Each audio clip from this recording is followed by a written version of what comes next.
Okay, this is just a quick video about some of my thoughts on War and Peace, expected to be a bit rambly.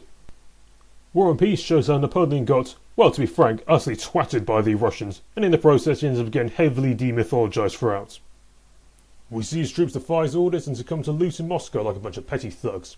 The book even shows him suffering from the sniffles, all things which were beyond his control. It's like the old Mike Tyson quote, everybody's a plan until they get punched in the mouth.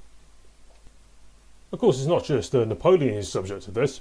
One of the main characters, Pierre, plots to kill Napoleon, but he ends up having dinner with this French officer. When he starts enjoying himself, it brings him back to the real world, away from his fancy. If he never had this encounter, he might have ended up trying and failing to assassinate Napoleon, and would have instead ended up dead. Even a subtle thing like this can add up to drastically change the course of events, which I bet anyone who looks at some of the things that happened in their own lives will be able to relate to. All of the above amounts to Tolstoy's attempt of dismantling the big man view of history and presenting a more nuanced view and no one's independence of the circumstances they're in. Seems to me he's taking a more fatist perspective here. Now if you want to read it, my advice would be to journal a lot in order to keep track of everyone, as Tolstoy just name drops characters like there's no tomorrow. That's what makes War and Peace a challenge, not its length but trying to keep track of the giant cast of characters. And finally my thoughts on translation. I read the PNV one which I liked apart from one issue which I'll talk about later. They keep the French in this version with an English translation as footnotes.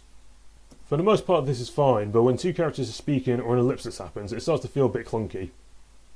While it's a good translation for the most part, there is a bizarre translation choice where it says moustache instead of upper lip when describing one of the women.